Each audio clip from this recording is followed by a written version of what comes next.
All right, y'all. Let's talk about it. What are we talking about? Cardio. We're talking about weight loss. We're talking about burning calories. We talk about getting a six pack. We talk about building muscle. All right. How do you do those things? Understanding this one thing will help you burn as much fat as you possibly can. Way and make your life way easier. All right. Understanding that. Okay, let's say you go to the gym early in the morning. Right. You go in there, you do your thing, you get it in. Right. A real workout, not in there playing around, talking and chilling or whatever. Get it in. And the rest of your day, you mess up. The rest of your day, you're lazy. Not talking about you in particular. I'm just saying people in general do this a lot. Oh, I went to the gym earlier, so I'm okay with doing this and doing that, or not doing this and not doing that. Or the exact opposite. People do whatever they want to do throughout the day, and they go to the gym later on. They think they made up for it. I made up for it in advance, or I'm gonna make up for it later. And people actually think that they're making up for it. I'm telling you,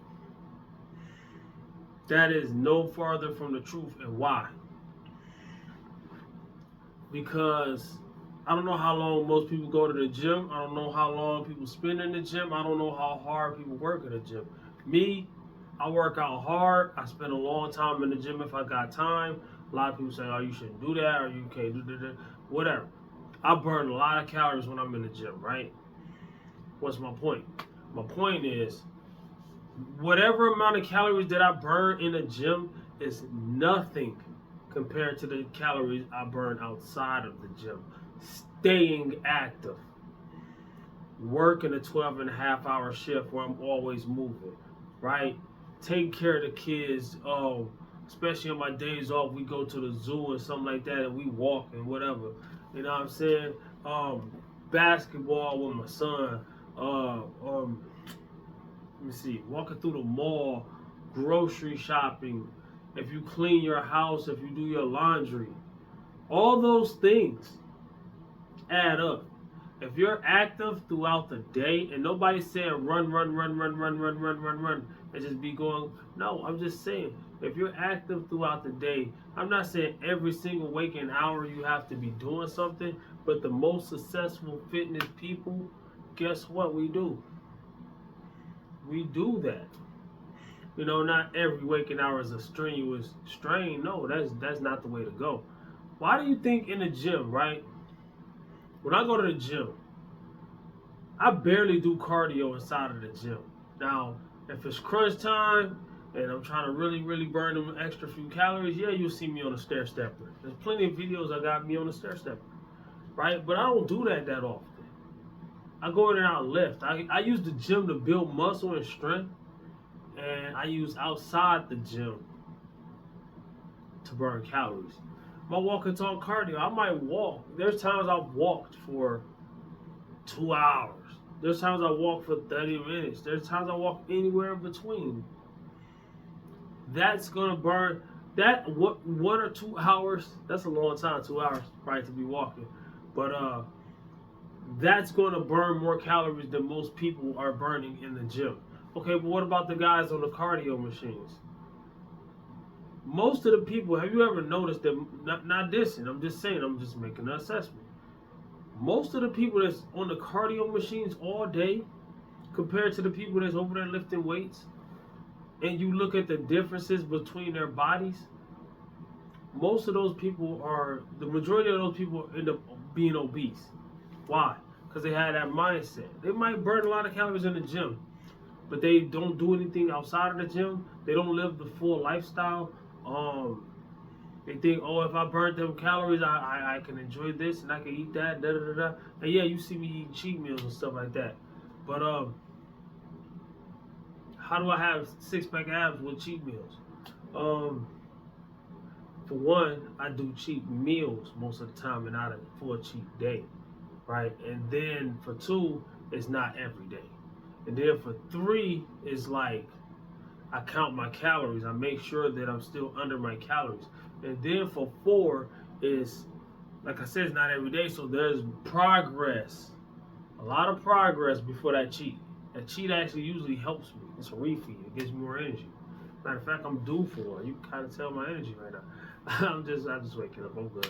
But woke up early because I went to sleep early.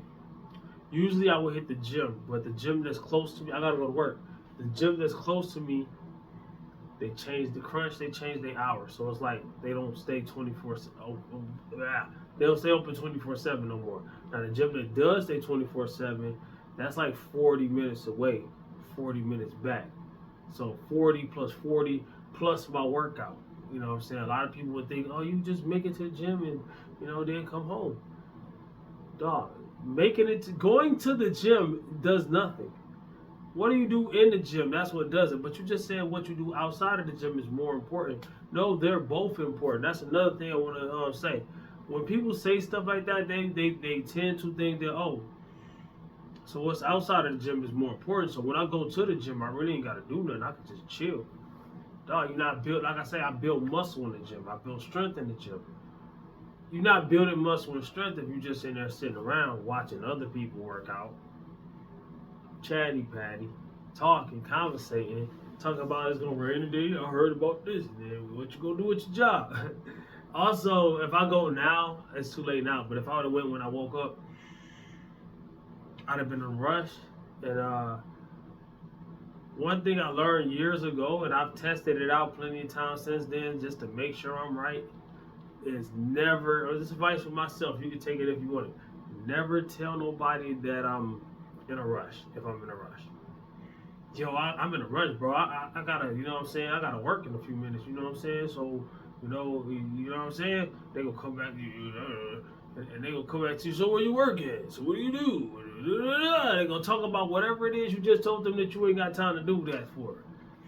Like, you know what I'm saying? I ain't making this video about that, though. But yeah, what you do outside of the gym and throughout the day, because you gotta think that's throughout, like I said, throughout the day, that's hours. All right, let's say I burn 100 calories an hour and I stay active 15 hours a day. That's 1,500 calories plus what my body already gonna burn naturally, because you burn calories just being alive.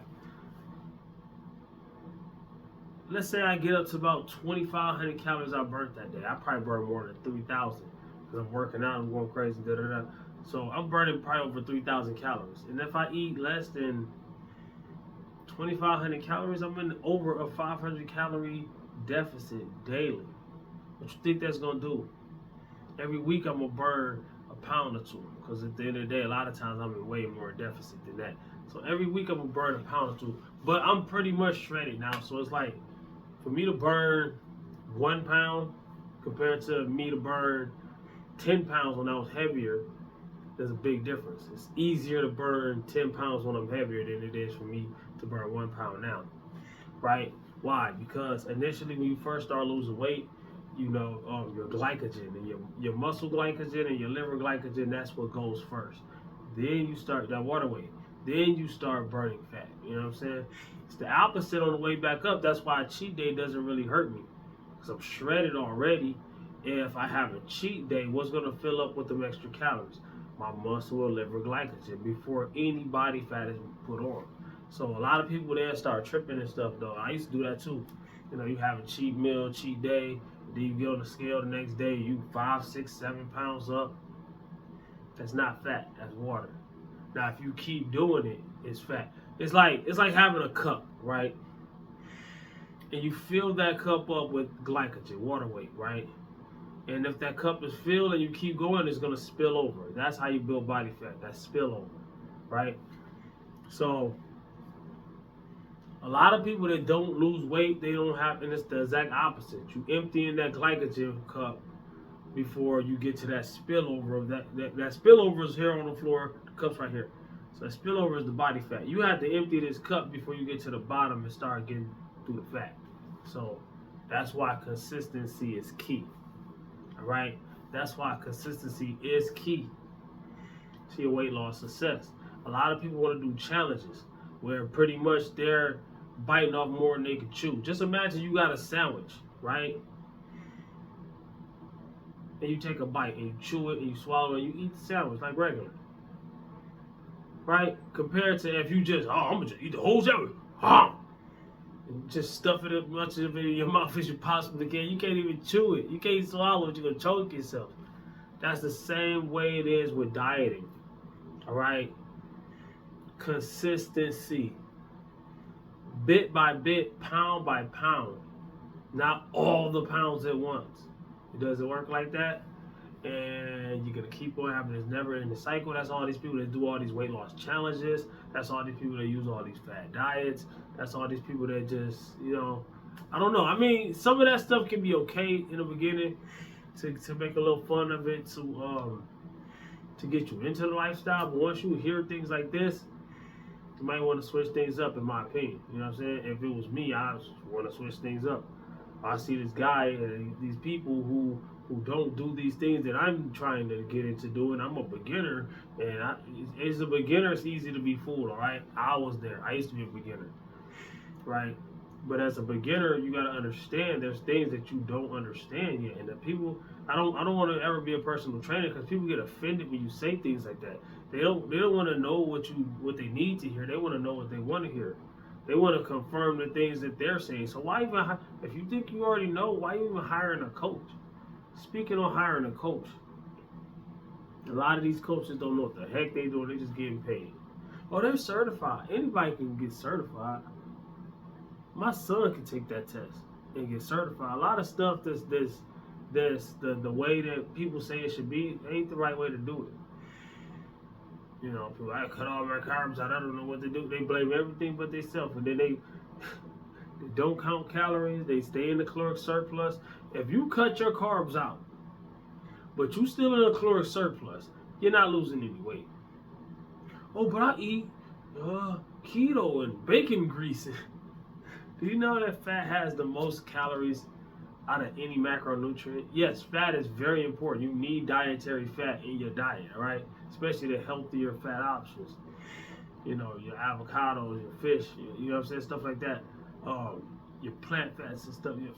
At the end of the day, you need that. But you got to remember, fat has 9 calories per gram. Protein only has 4 calories per gram. Carbs also only have 4 calories per gram. So people that are switching carbs with fat, a lot of times they stay fat. Oh, but when I was on keto, I lost 20 pounds fast. Okay, let me tell you why. Carbs. Every gram of carbohydrate is going to make you hold on to 3 grams of water in your body, right? So when you cut those carbs out, that water isn't held on anymore. It flushes out. You pee it out, sweat it out. You get rid of that water, right? So yeah, you might have lost 15 pounds of water. That's another problem, is everybody is worried. Even in the fitness, even guys who lift weights, not just the cardio guys, the other guys on the other side, they worry about water weight too much. People talk about, creatine makes you hold on to water weight, so when you start cutting, you should take the creatine out. No, I keep my creatine in. I'm not worried about water weight when I'm losing weight. When I'm losing weight, I am trying to lose fat. The way I want to look, the shreds and cuts that I want to have is getting covered up by what? Fat.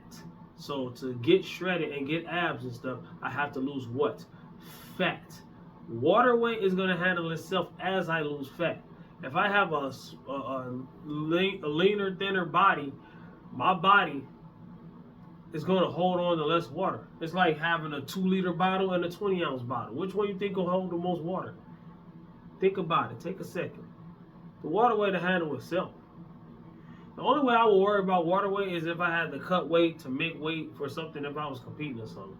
Like if I was a power lifter or a bodybuilder or a boxer or a wrestler, something I had to get on a scale, MMA, UFC fighter or something. If I had to get on a scale, I don't want to lose all my muscle mass. So the quickest thing for me to lose and keep my muscle mass is the water. So if I was to do that, yes, I would lose water weight. Or if I'm trying to show physique and I'm trying to have dried out, abs, like not dried out as looking crunchy, but I'm just saying it will take away some of the look if you But you have to already be shredded before you worry about that, though. So people be worried about water weight early. Sodium. They worry about sodium more than they worry about calories. Doesn't make sense. Make it make sense. But yeah, man. Matter of fact, that's it. I'm gonna tell you the rest of the video in these two videos right here. Play the playlist, how I lost weight, then play this video. Comment, like, subscribe, share. If I said anything in this video, this was me just waking up. The other video is way better.